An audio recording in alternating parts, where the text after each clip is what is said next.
Hello friends, good morning. विश्व के भूगोल का पार्ट 10 आज देख लेते हैं प्रमुख नहरें वायुमंडल पवनी चक्रवात के बारे में। चलिए स्टार्ट करते हैं। पनामा नहर किन दो महासागर को जोड़ती है? प्रशांत महासागर और कैरिबियन सागर को। ठीक है, प्रशांत महासागर और कैरिबियन सागर को जोड़ती है पनामा नहर। आप लोग को थोड़ा सा डाउट होगा कि कैरिबियन सागर कहाँ पर है। आप लोग यदि मैक्सिको का लोकेशन देख रहे हैं तो मैक्सिको के जस्ट दक्षिण में जो आपको सागर दिखाई देता है वो है कैरिबियन सागर। नेक्स्ट है, किस नहर को एशिया एवं अफ्रीका के मध्य की सीमा रेखा माना जाता है? स्वेज नहर को। स्वेज नहर अफ्रीका और एशिया के मध्य की सीमा माना जाता है। क्यों? क्योंकि एशिया और अफ्रीका के बीच में ही ये स्वेज नहर है, मिस्र में।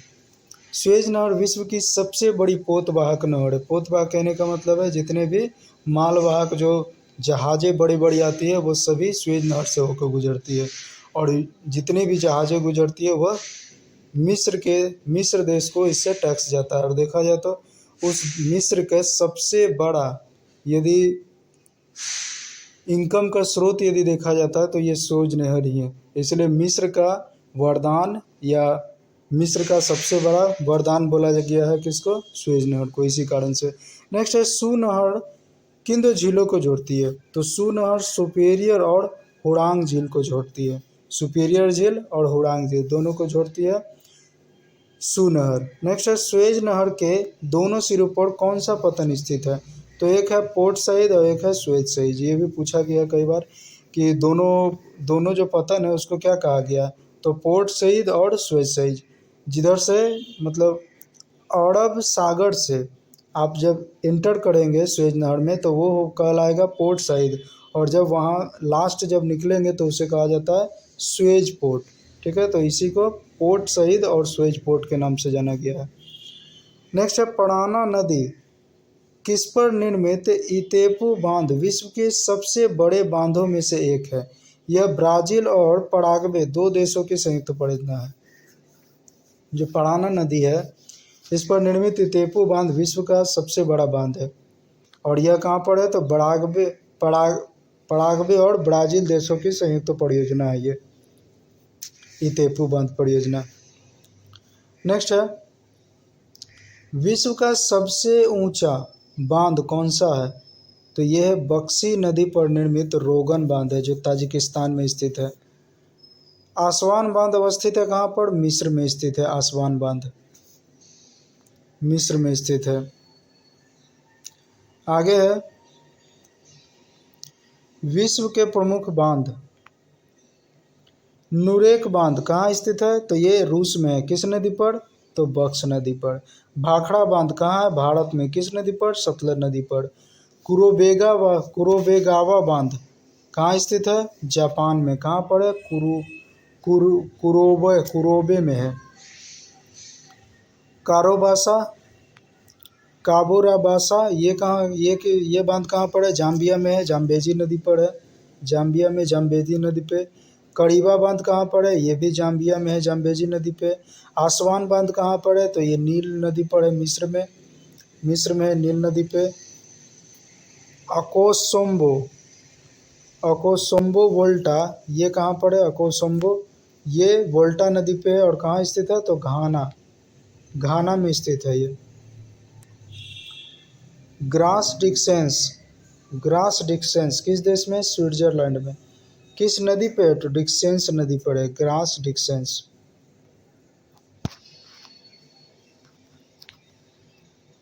नेक्स्ट, आसवान बांध कहाँ स्थित है? तो ये नील नदी पे, मिस्र में है। और कील नहर किन दो सागरों को जोड़ती है? ये क्वेश्चन भी बहुत बार पूछा गया। कील नहर किन दो सागरों को जोड़ती है? तो ये उत्तरी सागर और बाल्टिक सागर को जोड़ने का कार्य करती है कील नहर।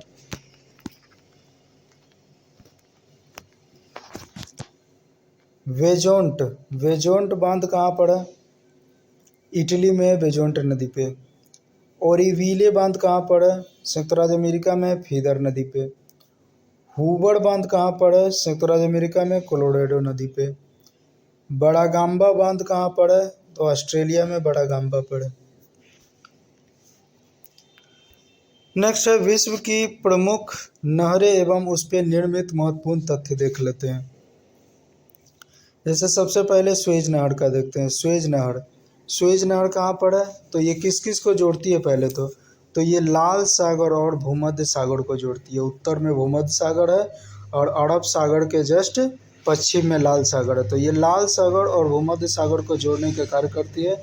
इसकी स्थिति मिस्र में है, जो अफ्रीका और एशिया को भी अलग करने का कार्य करता है स्वेज नहर।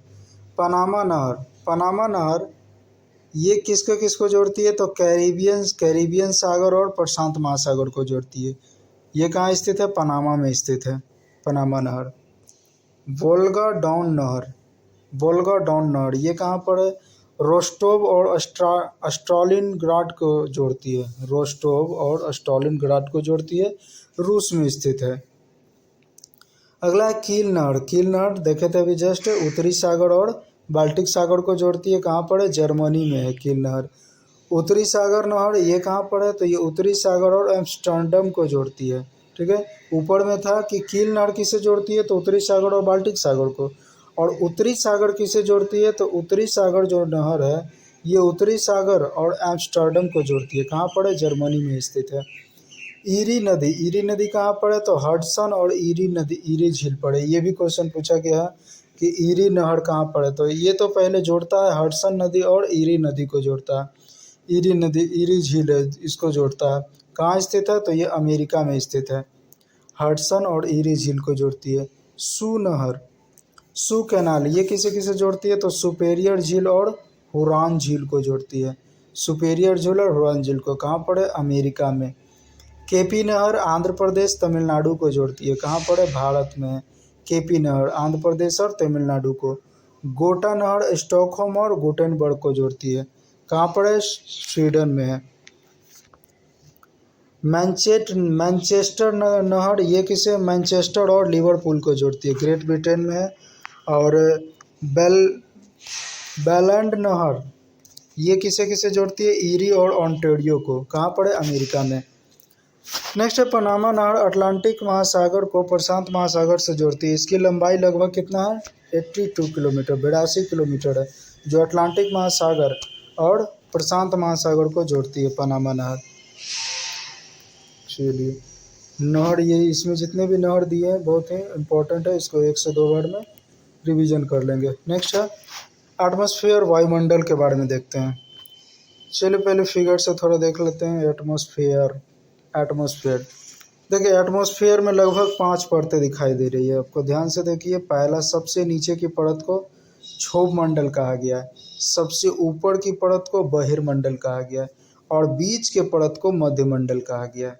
ठीक है, और मध्यमंडल के जस्ट ऊपर जो है उसे आयन मंडल कहा गया है और मध्यमंडल के जस्ट नीचे जो है इसे संताप मंडल कहा गया है।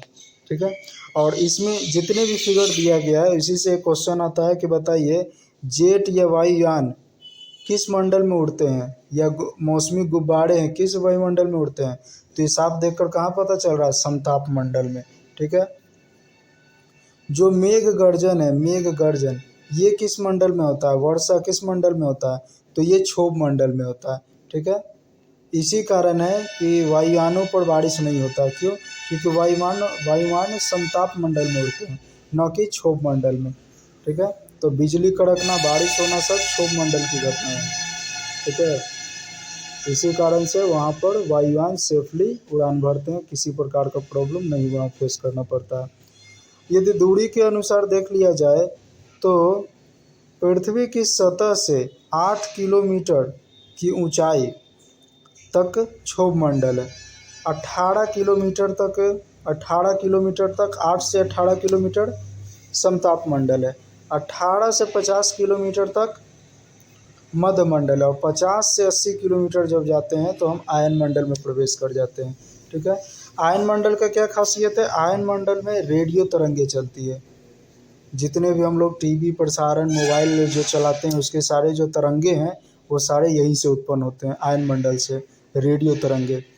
उल्का पिंड है, उल्का पिंड भी आयन मंडल में ही देखा जाता है अधिकांश। और वायुमंडल में तो सबसे ज़्यादा देख ही रहे, ज़्यादा कुछ नहीं, केवल कृत्रिम उपग्रह होता है जो अपना अपना देश भेजे हुए होता है। इसकी ऊंचाई लगभग दिया गया कितना किलोमीटर है, 640 किलोमीटर की ऊंचाई पर कोई भी देश अपना उपग्रह छोड़ता है वायुमंडल में। चलिए, ये तो हो गया फिगर का डिस्कशन। अब देख लेते हैं वन लाइनर।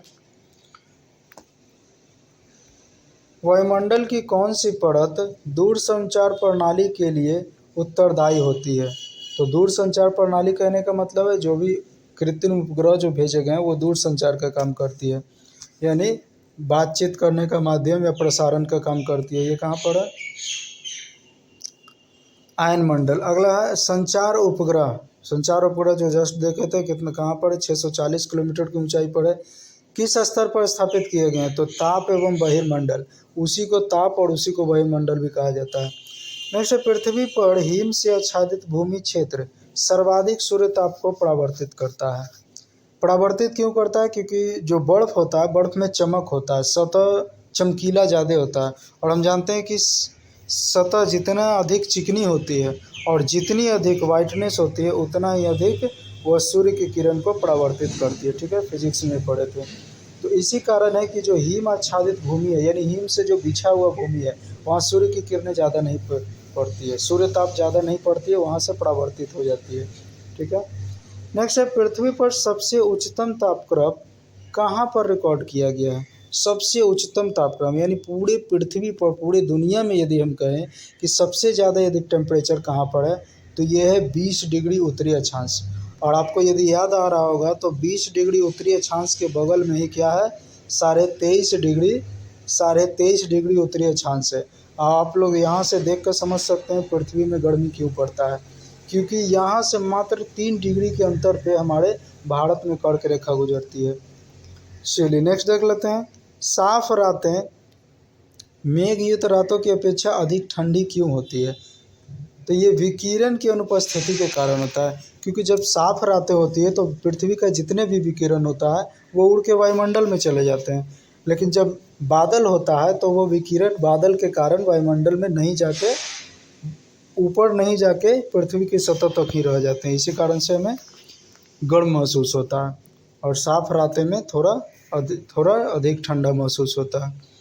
नेक्स्ट है, वायुमंडल में ऑक्सीजन गैस की उपस्थिति कितने किलोमीटर तक पाई जाती है? यदि आप वायुमंडल से ऊपर जाएंगे तो 64 किलोमीटर, और आप लोग मध्यमंडल देख रहे होंगे कितना है? 50 किलोमीटर। यानी इससे मात्र 14 किलोमीटर ऊपर जाने के बाद आपको ऑक्सीजन सिलेंडर लगाना पड़ेगा। क्यों? क्योंकि इसके बाद आपको ऑक्सीजन वायुमंडल में नहीं मिलने वाला है। तो 64 किलोमीटर जैसे ही पार करते हैं हमें ऑक्सीजन की ज़रूरत पड़ती है। नेक्स्ट है, विद्युत आवेशित कणों की प्रधानता वायुमंडल की किस परत में पाई जाती है? तो विद्युत आवेशित कणों की प्रधानता ये आयनमंडल में पाई जाती है। समताप मंडल में स्थित ओजोन परत का कार्य भूतल पर परावैंगनी विकिरणों को रोकना है। जो समताप मंडल पे ओजोन परत है, अच्छा इसमें तो फिगर में नहीं दिखाए थे, देख लीजिए यहाँ। जो समताप मंडल है, यहीं पर समताप मंडल के जस्ट ऊपर में ओजोन परत पाई गई है। ठीक है, ओजोन परत ये क्या करती है कि पृथ्वी से जितने भी विकिरण उत्पन्न होते हैं उसको क्या करता है? ये रोकने का कार्य करता है। ठीक है, ये जो ओजोन मंडल है ये उस विकिरण को क्या करता है? रोक देता है, जिससे हमारी पृथ्वी रात में भी अधिक ठंडी न होकर हल्का गर्म रहता है। ठीक है, चलिए नेक्स्ट है,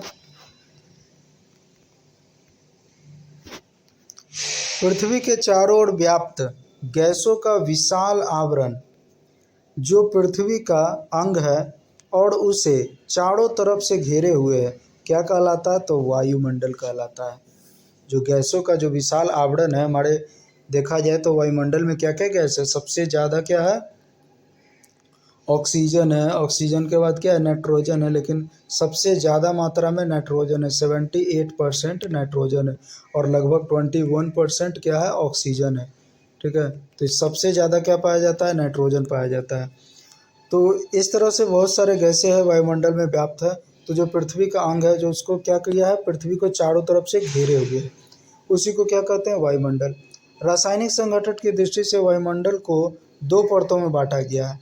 रासायनिक दृष्टि यदि देखें, पीछे तो जस्ट हम लोग फिगर में देखे थे कि लगभग कितना था, 6 था, कितना 6 5 था। सबसे सबसे नीचे का क्षोभ मंडल, सबसे ऊपर का बहिर्मंडल, बीच का मध्यमंडल, मध्यमंडल के नीचे संताप मंडल, मध्यमंडल के ऊपर आयन मंडल। तो ये 5 देख लिए थे, लेकिन रासायनिक संगठन से 2 ही हैं। कौन, एक सम मंडल, एक विषम मंडल। ठीक है, एक सम मंडल और एक विषम मंडल। ठीक है। अधिकांश मौसमी गतिविधियां किस वायुमंडल में होती है, तो ये क्षोभ मंडल में होती है, जितने भी मौसम की घटनाएं हैं। वायुमंडल की कौन सी परत विमानों की उड़ान के लिए आदर्श मानी जाती है, तो फिगर में जस्ट हम लोग देखे थे, कहाँ पर है, तो क्षोभ मंडल के ऊपर। ऊपर कौन सा मंडल था, समताप मंडल। तो समताप मंडल में चूंकि बारिश नहीं होता है, बादल नहीं होता है, मेघ गर्जन नहीं होता है, इसी कारण सेफली से यहाँ पर विमानें उड़ान भर सकती है। इसीलिए सारे जो विमान होते हैं उड़ान के लिए आदर्श मानी जाती है मंडल, तो ये समताप मंडल है। ओजोन मंडल, अब आप लोग यहाँ से कहेंगे कि ये ठीक है यदि क्षोभ मंडल में बारिश पड़ता है, ठीक है, क्षोभ मंडल में मौसमी घटनाएं होती है, तो मध्यमंडल या उसके ऊपर आयन मंडल में क्यों नहीं उड़ती है, क्यों, क्योंकि जैसे ही मध्यमंडल या आयन मंडल में जाएंगे वहाँ पर ऑक्सीजन क्या होगा, घट जाएगा, तो वहाँ पर सभी के लिए फिर ऑक्सीजन सप्लाई करना पड़ेगा। इसलिए संताप मंडल तक ऑक्सीजन है, तो संताप मंडल तक ही उड़ान बढ़ा जाता है। ओजोन परत वायुमंडल की किस परत में अवस्थित है, तो यह है समताप मंडल में। समताप मंडल में ही देखे थे, मध्यमंडल और समताप मंडल के बीच में था ओजोन परत। ओजोन मंडल की ऊंचाई कितना है, तो यह है 15 किलोमीटर से 35 किलोमीटर। 15 किलोमीटर से लेके 35 किलोमीटर, 35 किलोमीटर। और समताप मंडल शुरू कितना से हुआ था, 8 से 18 किलोमीटर। और ओजोन मंडल की ऊंचाई हो गया 15 से 35 किलोमीटर, यानी समताप मंडल प्रवेश करने के 35 किलोमीटर दूर तक। रेडियो तरंगों के परावर्तन के लिए वायुमंडल का कौन सा स्तर उत्तरदायी है, तो ये है आयन मंडल। रेडियो तरंगे या जितना भी विकिरण तरंगे देखें, ये कहाँ से आती है, आयन मंडल से। कौन सी क्रिया अक्रिय गैस वायुमंडल में नहीं पाई जाती है, तो ये है रेडॉन। रेडॉन अक्रिय गैस है जो वायुमंडल में नहीं पाया जाता है। ठीक है, बाकी सभी अक्रिय गैस को पाया जाता है। यदि आप लोग फिजिक्स साइंस, यदि आप लोग केमिस्ट्री पढ़े होंगे तो पता होगा, उसमें जितने भी अक्रिय गैसें हैं सभी के सभी लगभग पाई जाती है, केवल रेडॉन को छोड़कर। ठीक है, क्योंकि रेडॉन जो है किसी से अभिक्रिया नहीं करता है। नेक्स्ट है, वायुमंडल सीमा पर तापमान गिरकर -95 डिग्री औसत तक पहुंच जाता है, जो वायुमंडल का न्यूनतम तापमान है। यानी पूछा जाए वायुमंडल का न्यूनतम तापमान कितना है, तो ये -95 डिग्री सेंटीग्रेड। और ये किस मंडल में देखा गया, तो मध्यमंडल सीमा पर है टेम्परेचर इसका। आगे है, समताप मंडल में स्थित ओजोन परत का कार्य भूतल पर पराबैंगनी विकिरण को रोकना है। भूतल से जितने भी पराबैंगनी विकिरण जा रही है उसे रोकना है। ओजोन परत के संरक्षण के लिए मॉन्ट्रियल प्रोटोकॉल ये कब लाया गया था, सन 1987 ईस्वी में। 87 ईस्वी में। एक क्योटो प्रोटोकॉल है, वो तो 92 में आया था। ये मॉन्ट्रियल प्रोटोकॉल है, वो कार्बन पर था, ये ऑक्सीजन के लिए, ये ओजोन परत के संरक्षण के लिए मॉन्ट्रियल प्रोटोकॉल। वायुमंडल की किस परत को वॉन एलन रेडिएशन बेल्ट की उपस्थिति पाई गई है, तो ये आयतन मंडल यानी बहिर्मंडल में।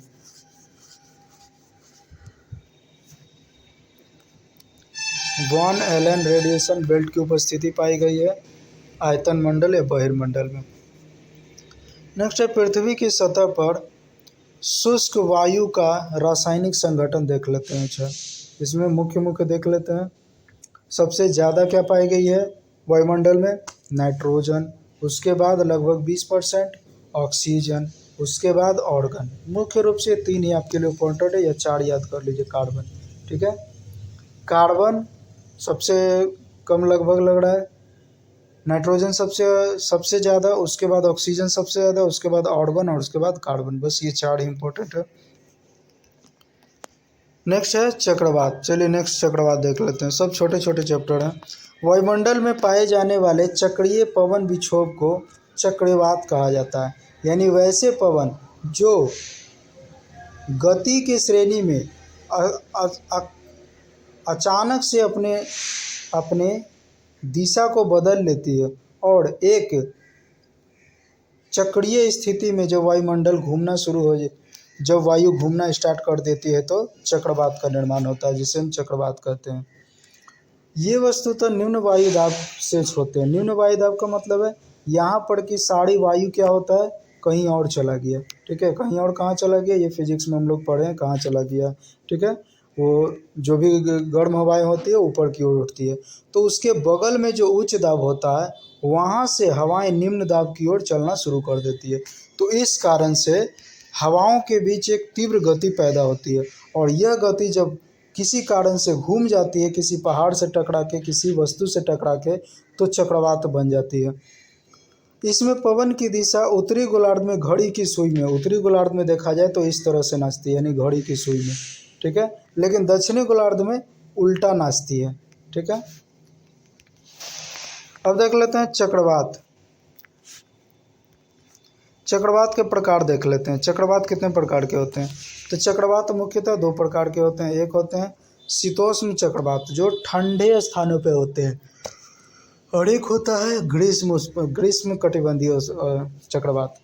यदि दोनों में देखा जाए तो सबसे ज़्यादा घातक उष्ण कटिबंधीय होता है। ठीक है, क्योंकि ये तो कभी कभी उत्पन्न होता है शीतोष्ण कटिबंधीय, लेकिन उष्ण कटिबंधीय चक्रवात हमेशा उत्पन्न देखा गया है। तो दो प्रकार से होता है, उष्ण कटिबंधीय चक्रवात और शीतोष्ण कटिबंधीय चक्रवात। कर्क रेखा व मकर रेखा के निकट कौन सा चक्रवात उत्पन्न होता है? तो ये है उष्ण कटिबंधीय चक्रवात। ठीक है, तो भारत में जितने भी चक्रवात आते हैं इस कारण से वो सभी उष्ण कटिबंधीय होते हैं। क्यों? क्योंकि भारत हमारा कर्क रेखा पर है। ठीक है, टाइफून चक्रवात से कौन सा क्षेत्र प्रभावित होता है? तो ये चाइना है।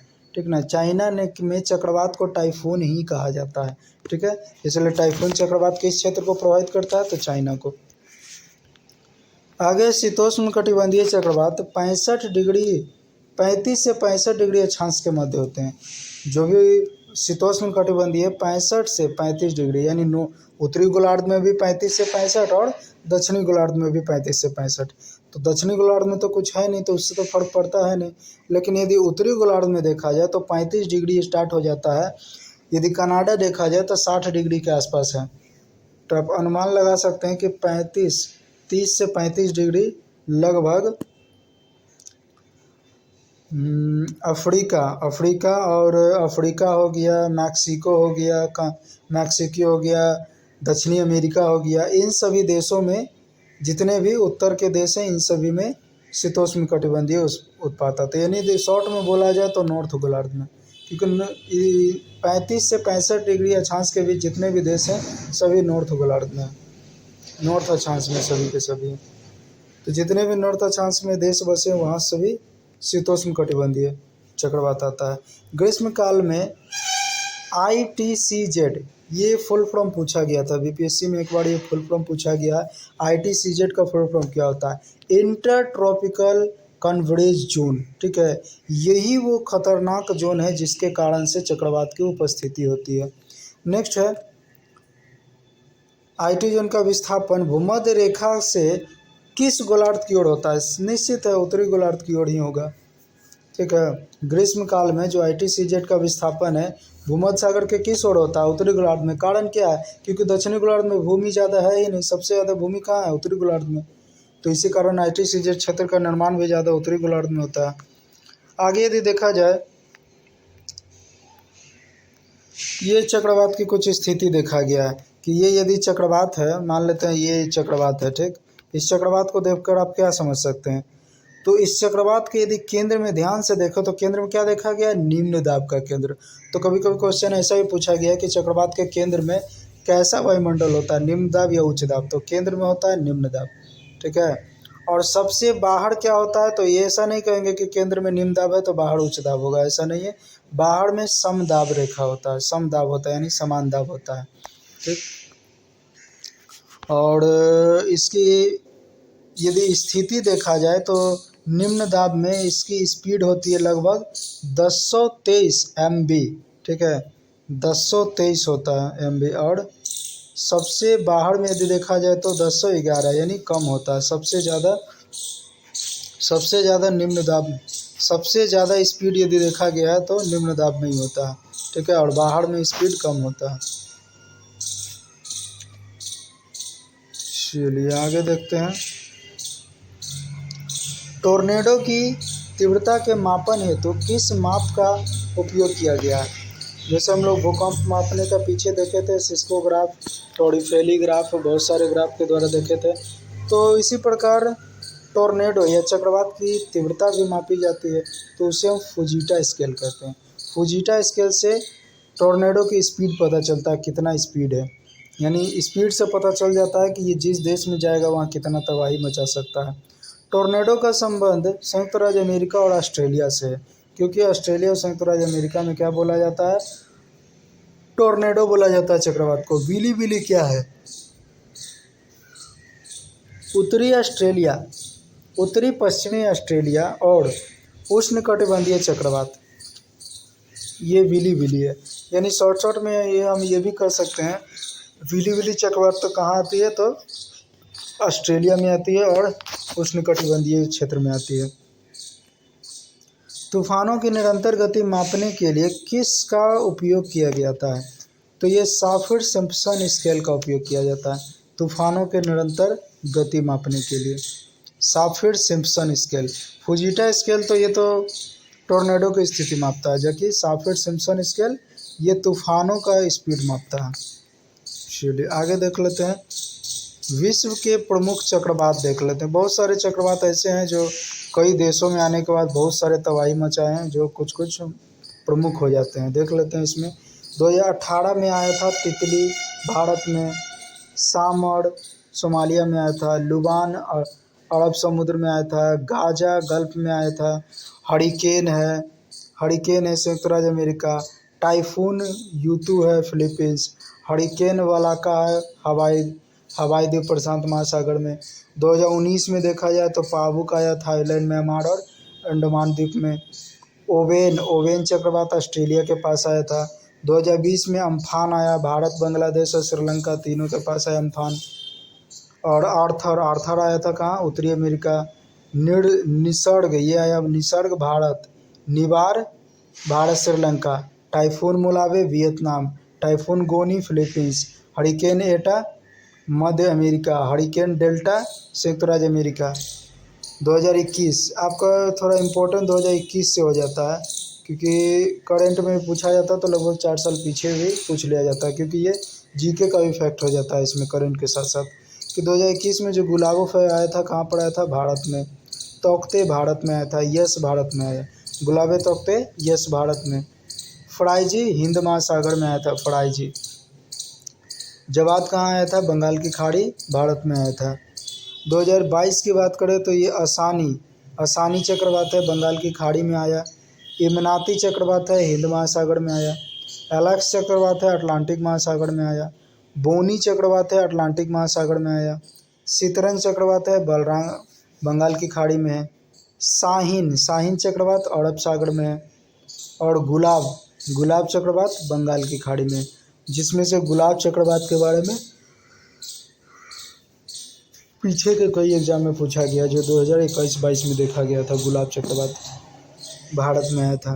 23 की बात करें तो फ्रेडी है, दक्षिणी हिंद महासागर। विपरजॉय है, उत्तरी हिंद महासागर। कैबियन है, दक्षिणी हिंद महासागर। और तेज है, अरब सागर। ठीक है, तो ये प्रमुख चक्रवात है। अब देख लेते हैं। बैरोमीटर में पारे के स्तर की अचानक गिरावट किस घटना का सूचक है? तो ये तूफान आने का सूचक है। यदि बैरोमीटर में अचानक से गिरावट यदि देखने को मिलता है तो ये बताता है कि ये तूफान आ रहा है। ठीक है। शीतोष्ण कटिबंधीय चक्रवात ये कहाँ पर स्थित है? उत्तरी गोलार्ध में। कब उत्पन्न होते हैं? तो केवल शीत ऋतु में उत्पन्न होते हैं शीतोष्ण कटिबंधीय। भारत में चक्रवाती पूर्वानुमान की जानकारी कौन देता है? तो क्षेत्रीय विशेष मौसम विज्ञान केंद्र जो दिल्ली में स्थित है वो बताता है चक्रवात के बारे में। नेक्स्ट देखते हैं। चक्रवात के केंद्र में निम्न दाब जबकि परिधि की ओर उच्च दाब की स्थिति होती है। तथा प्रति चक्रवात में इसके विपरीत स्थिति होती है। प्रति चक्रवात यानी इसके उल्टा। ठीक है, आगे है चक्रवात के केंद्र को किस नाम से जाना जाता है। तो चक्रवात का जो केंद्र होता है उसके क्या कहा जाता है, चक्रवात का आँख कहा जाता है।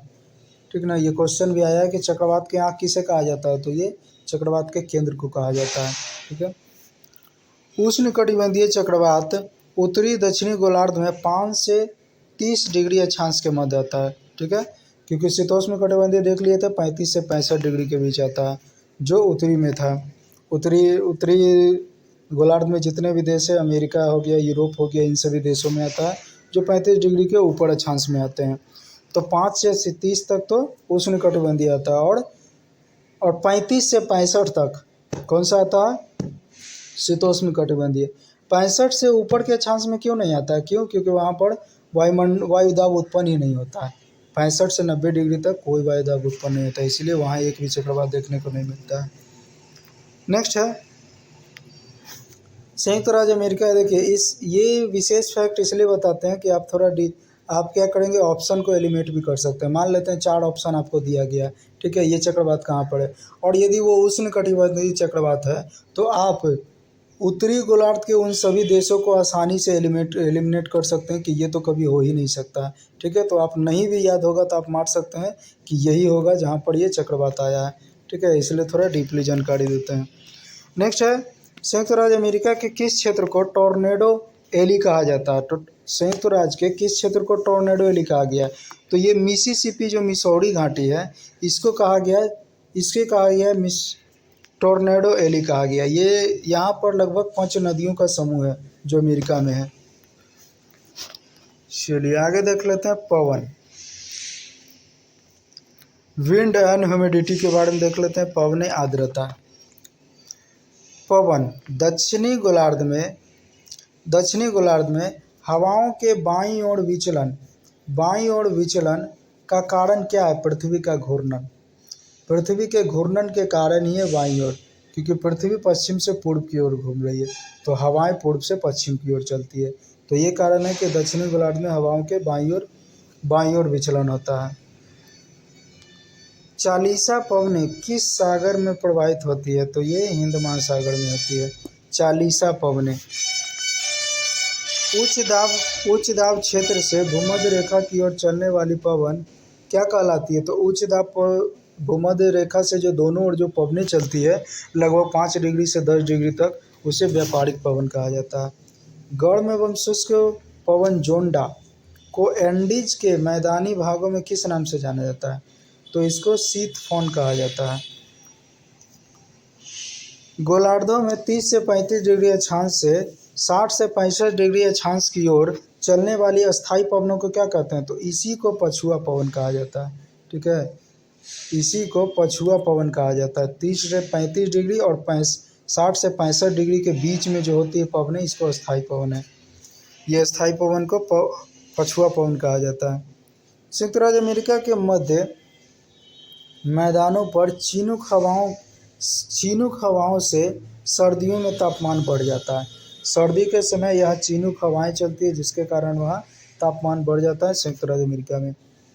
कोरियोलिस बल की खोज किसने की थी, जीजी ने कोरियोलिस ने की थी। कोरियोलिस बल की स्थिति, कोरियोलिस बल में बताया गया था कि हवाएं उत्तरी और दक्षिणी गोलार्ध में किस तरह से चलती है, तो ये जीजी कोरियोलिस ने कहा था। आगे सिरोको पवन के प्रभाव से होने वाली वर्षा को किस नाम से जानते हैं, तो इसे रक्त वर्षा कहा जाता है। जो सिरोको पवन होता है उससे जो बारिश होता है रक्त वर्षा कहा जाता है, ब्लड रेन। अस्थायी पवनें ग्रीष्म ऋतु के 6 माह समुद्र से स्थल की ओर तथा शीत ऋतु के 6 माह स्थल से समुद्र की ओर पवनें चलती है। ठीक ना, ग्रीष्म ऋतु के 6 माह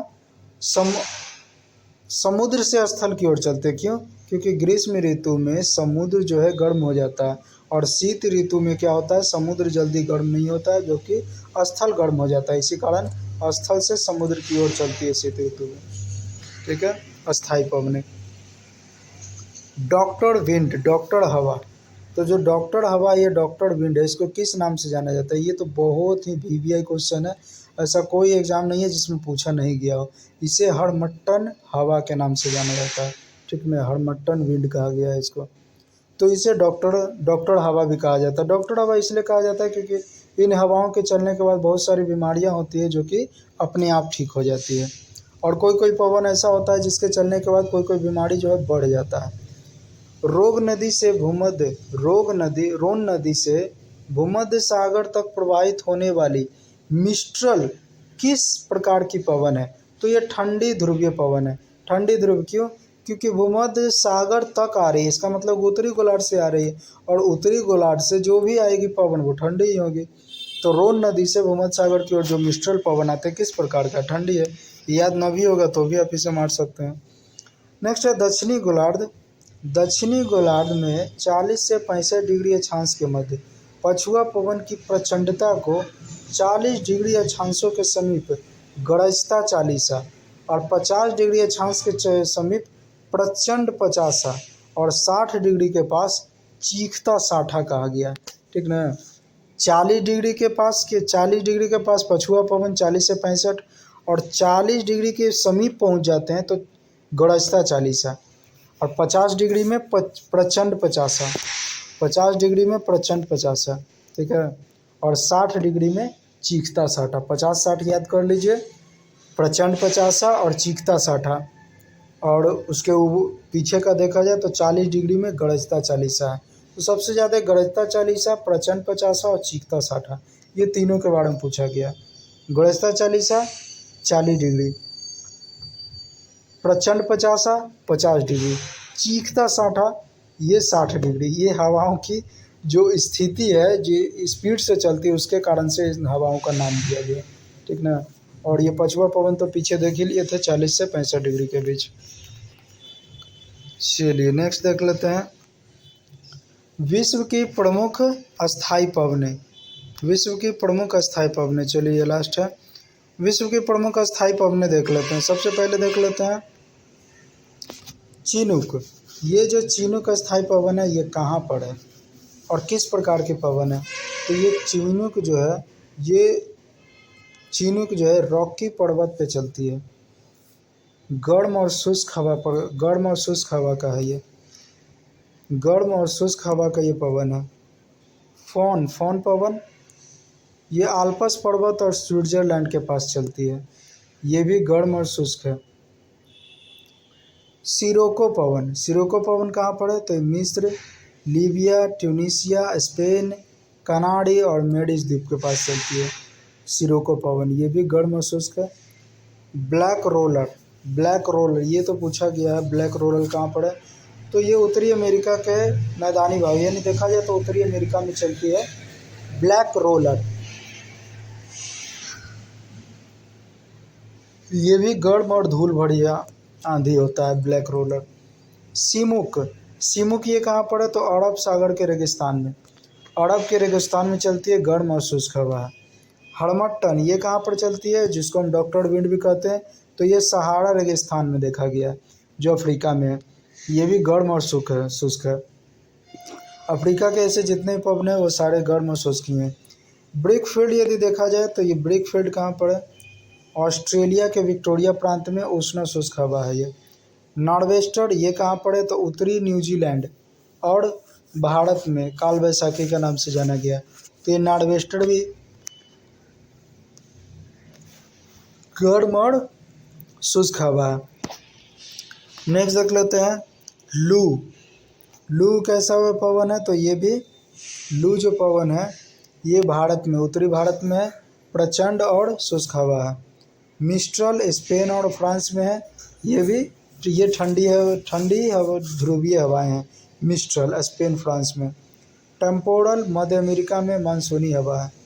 बोड़ा इटली यूगोस्लाविया में शुष्क व अत्यधिक गर्म है। बोड़ा ये इटली और यूगोस्लाविया के पास है। ब्लिजर्ड साइबेरिया क्षेत्र, कनाडा, संयुक्त राज्य अमेरिका में ध्रुवीय हवाएं हैं। ब्लिजर्ड नार्टे संयुक्त राज्य अमेरिका में ध्रुवीय हवाएं हैं। मैस्ट्रो ये भी भूमध्य क्षेत्र में उत्तरी पश्चिमी पवनें हैं।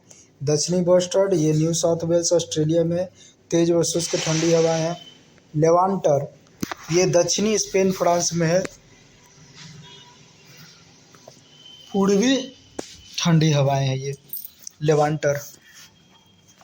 नेक्स्ट है ध्रुवीय पवनें उत्तरी गोलार्ध में उत्तर पूर्व से दक्षिण पश्चिम की ओर व दक्षिणी गोलार्ध में दक्षिण पूर्व से उत्तर पश्चिम की ओर प्रवाहित होती है। जो उत्तरी ध्रुव हैं, उत्तरी ध्रुव फिगर से आप समझ लीजिए इसको ऐसे, ये मान लेते हैं हमारा भूमध्य रेखा है, तो इसके ऊपर यदि हम उत्तरी ध्रुव में देखें तो यहाँ जो हवाएं हैं ये उत्तर पूर्व यानी यहाँ से उत्तर पूर्व यानी इस डायरेक्शन से, इस तरह से इस डायरेक्शन से चलती है। उत्तर पूर्व से दक्षिण पूर्व की ओर जाती है हवाएं, ठीक है, इस तरह से चलती है। ये डायरेक्शन होता है उत्तरी ध्रुव में। जबकि दक्षिणी ध्रुव में देखा जाए तो दक्षिणी गोलार्ध में आते हैं तो ये दक्षिण पूर्व से यानी दक्षिण पूर्व यहाँ से यहाँ उल्टा हो जाता है। दक्षिण पूर्व से उत्तर पश्चिम की ओर हवाएं चलने लगती है, ठीक है। तो इस तरह से जो पवनें चलती है, इस प्रकार जो पवनें चलती है ये उत्तरी गोलार्ध में चलती है, और इसके उल्टी जो पवनें चलती है ये दक्षिणी गोलार्ध में चलती है। यही कारण है कि चक्रवात की जो घूमने की जो गति है वो भी उल्टी होती है उत्तरी से दक्षिणी गोलार्ध की अपेक्षा, ठीक है। तो ये देख लिए उत्तर पश्चिम से लेकर दक्षिण पश्चिम की ओर जाता है, और इधर दक्षिण पूर्व से लेकर उत्तर पश्चिम तक जाता है। तो ये ध्रुवीय पवनें जो है, ध्रुवीय पवनों की स्थिति था ये, ठीक है। चलिए आज के लिए बस इतना ही रहने देंगे, इसी तरह क्विक रिवीजन करते चलिए।